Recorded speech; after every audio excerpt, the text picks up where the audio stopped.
Hi, I'm Eva Pilgrim. Thanks for streaming with us. After 28 days of graphic testimony from nearly 36 witnesses, both sides resting today in the sex trafficking and racketeering trial against Sean Diddy Combs. The defense started and ended its case today without calling any witnesses, and Combs confirming to the judge that he won't take the stand in his own defense. The day began with the defense finishing their cross-examination of the government's last witness, a Homeland Security Investigations special agent. During his testimony, the defense denying Combs ran a criminal enterprise, showing how Combs' ex-girlfriend, known as Jane, would set up her own hotel nights. In one text message, an escort writing, quote, "Sorry for the late text. It's no rush. Let me know if you're up to coming to LA Saturday." In another message to a different escort, Jane texting, quote, "This is a 911 freak emergency." Combs has pleaded not guilty to all charges. If convicted, he faces the possibility of life in prison. And coming up, the top moments searched so far in this trial. But we begin with an in-depth look at the more than 6 weeks of testimony in this high-profile trial now that both the defense and prosecution have rested. Here's our chief investigative correspondent, Katersky. Soon, a jury of 8 men and 4 women will be handed the case after hearing from 34 witnesses and examining more than 1,000 pieces of evidence, including voice notes of Combs played in court. Where my life is at right now, I don't have no time for no games, baby girl. Me and you could be mad, I could have a spat, we could have whatever, then after that, you better get on your job. Some of the government's key testimony came from 3 alleged victims, 7 former Combs employees, 4 hotel workers, 2 celebrities, and 2 male escorts, one known as the Punisher and Daniel Phillip. Prosecutors say this testimony and hundreds of pieces of evidence paint a picture of a criminal enterprise they say Combs used to coerce, traffic, and transport his alleged victims, with the defense unsuccessfully filing for 2 mistrials and the judge dismissing 1 juror for lack of candor. And in the midst of it all, a child was born to star witness Cassie Ventura. And Aaron joins us now from outside the courthouse in Lower Manhattan. Aaron, the prosecution and the defense both rested their case today. What was the mood like in the courtroom? Boy, it sure shifted today, Eva, because for a while it was pretty mind-numbing. The defense cross-examination of the last prosecution witness went through hours of text messages, and the federal agent reading them out in deadpan, even some of the raunchier ones containing sexual instructions or desires and eggplant emojis and heart emojis, and it was pretty tough for the jury to stay awake. But then there was a flurry of things that occurred that brought the case to a conclusion in fairly rapid succession. The prosecution rested. Defense attorneys moved for an automatic verdict of acquittal. Sean Combs said he would not testify, rising from his seat to affirm that to the judge. And then finally, the defense case came and went in mere minutes. After reading several text messages but calling no witnesses, the defense rested. Let's talk about the jury, their response to that cross-examination of the Homeland Security agent. You said it was pretty mind-numbing. Well, it just went on even longer than defense attorney Tenney Garagos had intended, and it included messages from across years through different exhibits meant to show that Jane, Sean Combs' former girlfriend who testified under the pseudonym, was an active participant in the sexual acts that federal prosecutors say were coerced. And the defense attorneys obviously have a different view that this was consensual and that Jane was a willing participant.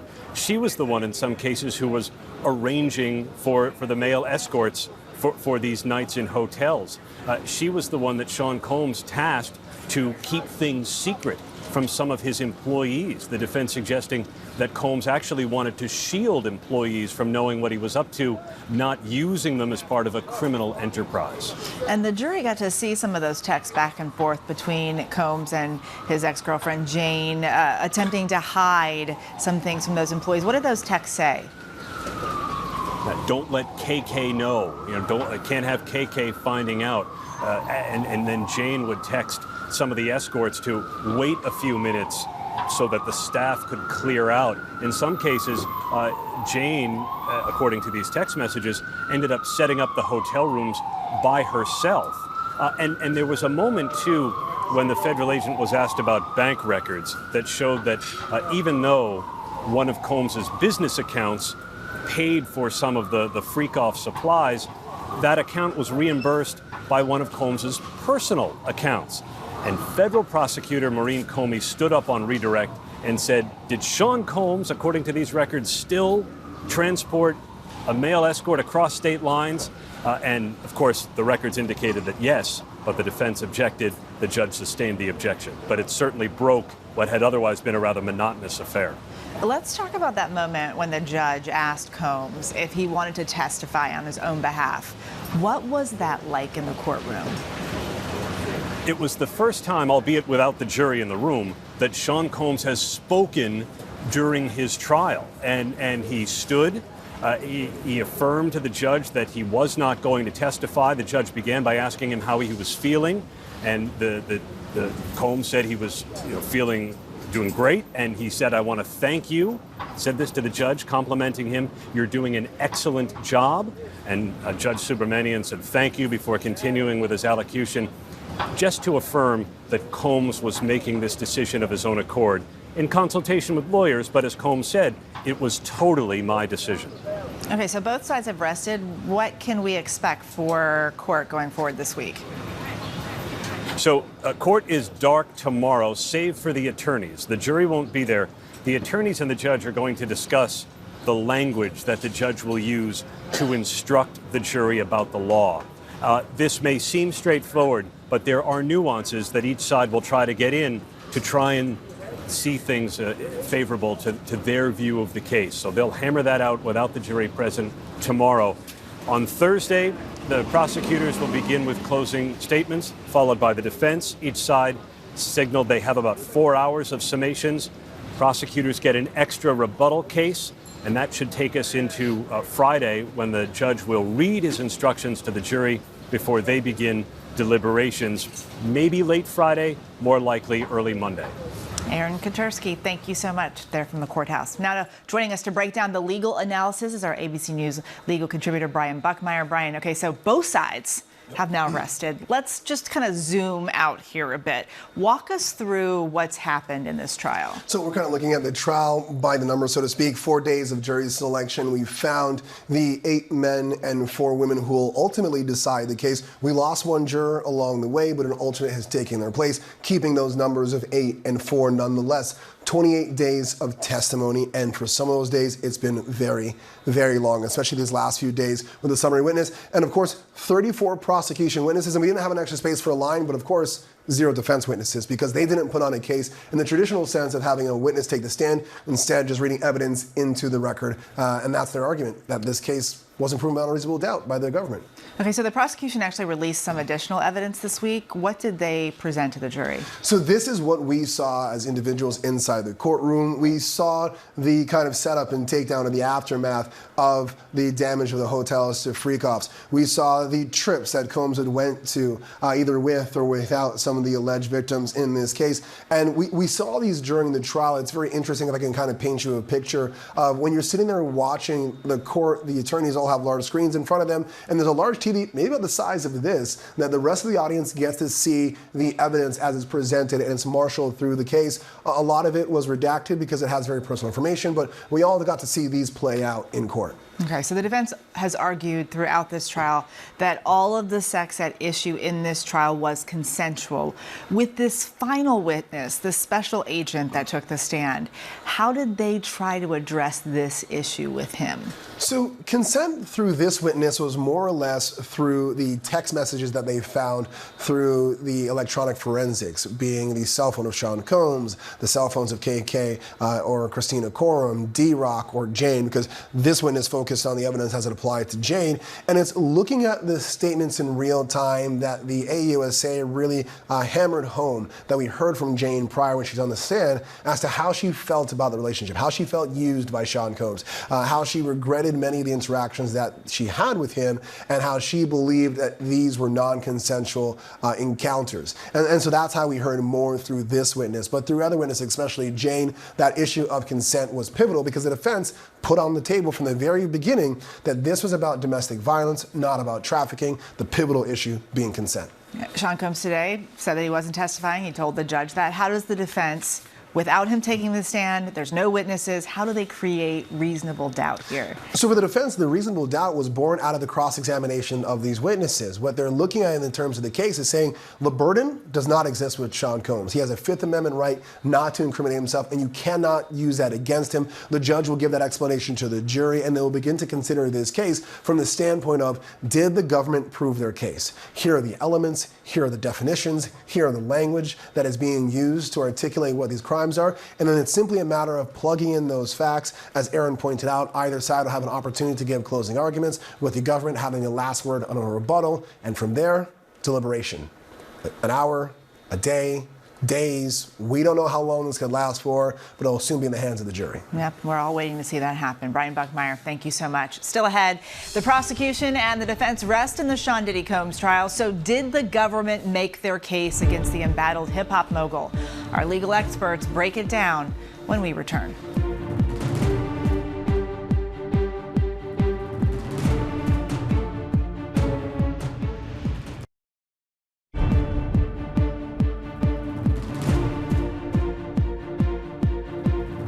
Welcome back. After more than 6 weeks of testimony filled with tales of drugs, sex, and violence, prosecutors and the defense each have rested their case in the Sean Diddy Combs sex trafficking and racketeering trial.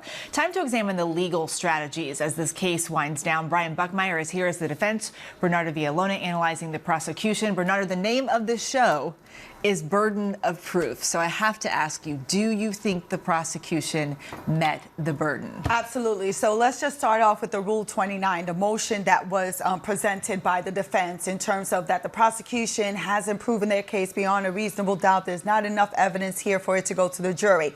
After about an hour of arguing, the judge asked the prosecution, do you have a response? Their response was probably less than 2 minutes. And what the judge said, well, I'm going to reserve it until the end of the case. Had the judge found that they did not meet their burden, he could have easily shut it down and said, you know what, this count is not going to the jury. I don't believe the prosecution has met their burden and there's not sufficient evidence for the jury to even consider that. But he said no, he'll reserve it to the end. So right now, all 5 counts are going to this jury. In terms of have they proven their case beyond a reasonable doubt, I think it's all going to come down to credibility in terms of the witnesses that have testified. But at the very least, in terms of racketeering conspiracy, where we don't really have to deal with the credibility of Cassie and Jane as to whether they consented to engage in these sexual acts. Racketeering conspiracy, you're dealing with Kid Cudi. We're having to deal with the arson. You're dealing with the kidnapping, having to deal with Capricorn Clark. You're dealing with the possession with intent to distribute. You have various witnesses that have testified to that, even the last witness being Brendan Paul. And in terms of the bribery, you're dealing with that witness, the security guard from the Intercontinental Hotel, where he was like, Sean Combs gave him $100,000 inside of a bag and actually had a money counting machine in order to get rid of that USB drive of that video. So at the very least, I think for racketeering conspiracy has been made out, but transportation to engage in prostitution, that's an easy one because you're using Sean Combs' text messages, voice notes, hotel records, the statements in terms of his financial records, and you have the witnesses as well who have testified as to engaging in sexual acts and being paid for it. Bernardo's very convincing, Brian. I mean, but you actually say that there's a lot of question marks around the prosecution's case. Let's go point by point as what Bernardo stated, right? Rule 29, she's right. Arguments were made, but the standard in a Rule 29 isn't proof beyond a reasonable doubt. In fact, prosecutors love it because the standard is in the light most favorable to the prosecution, meaning giving them all reasonable inferences, did they prove the case? And that's why the judge said he's going to reserve a ruling on it, because the ball is already in their court when it comes to a Rule 29. It's much easier at this stage than at the stage when it comes down to the jury making a decision. And judges do not want to rob jurors from the ability to take a case and make a decision. Our criminal justice system is based on being judged by a jury of your peers, not by a judge. And so the judge is going to probably forego making a decision on this case and allow the jury to decide and then move from there. In terms of the racketeering conspiracy, I think that, yeah, 6, 7, 8, maybe 11 people are going to agree with Bernardo. But the great thing about being a defense attorney, you just got to convince one. And I think there was a strong argument in that Rule 29 motion for an acquittal in the sense that Sean Combs did not conspire with others. There was no direct or indirect agreement with others. The fact that they all acted in unison, maybe they all had the same goal, the same idea, but there was never an idea that an actual agreement. Let me land this plane. I got you.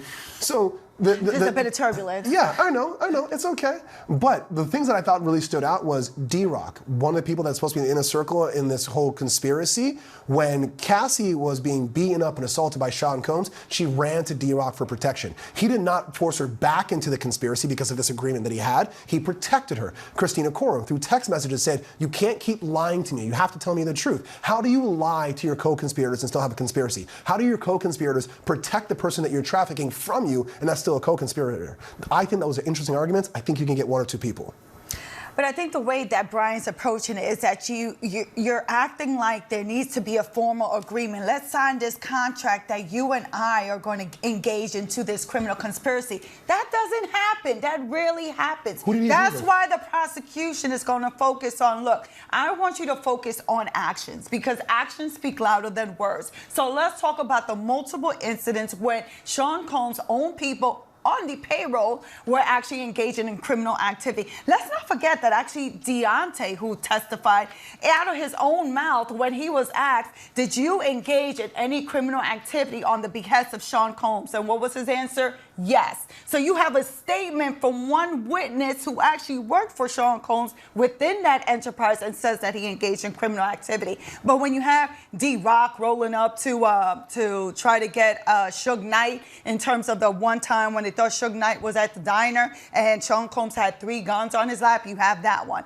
How about rolling up to Kid Cudi's house inside of that SUV? Corroboration, you have the officers that pull up and they run the plate and it goes back to Combs' enterprise. You also have in terms of, remember when the security guard was paid $100,000?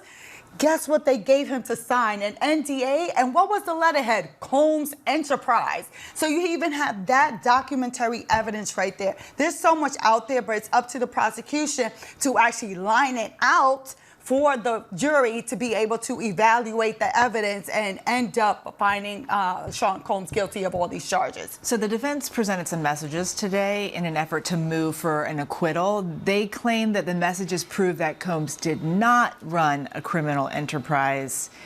Do you think they were successful in presenting these messages? I don't know if these messages really help them in terms of the RICO conspiracy. I think the messages, if anything, I think they're really focusing on the Cassie and the Jane of it all. And they're hoping that if they can pick apart those allegations, that if this criminal enterprise is meant to traffic people, that is the ultimate goal and purpose of it is. If the purpose is no longer there, then the criminal enterprise is either a failure or it didn't exist. But I don't think it directly attacks the criminal enterprise. If anything, it might indirectly do so.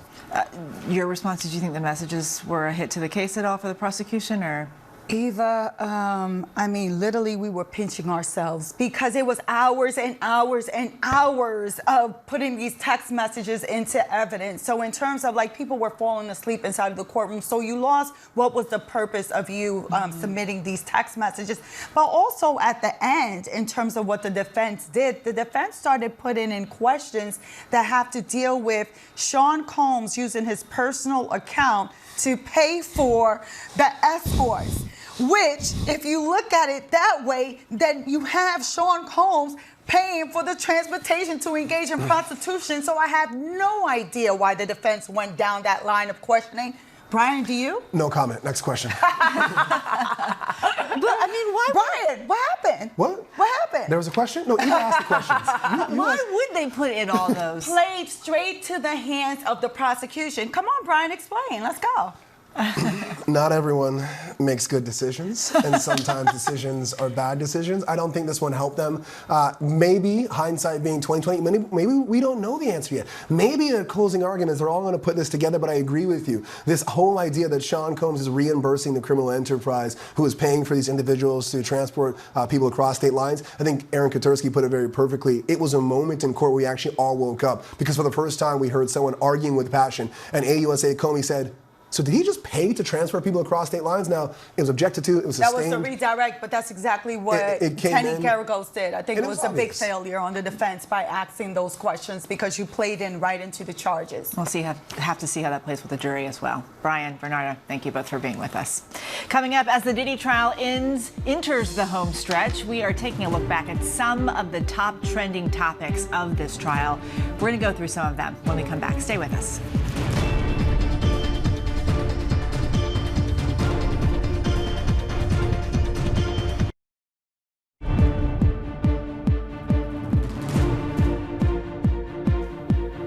Welcome back to ABC News Live. You're streaming Burden of Proof, the case against Diddy. 34 witnesses, 28 days of testimony, all leading to just 3 words that Assistant U.S. Attorney Emily Johnson said in court today: the government rests.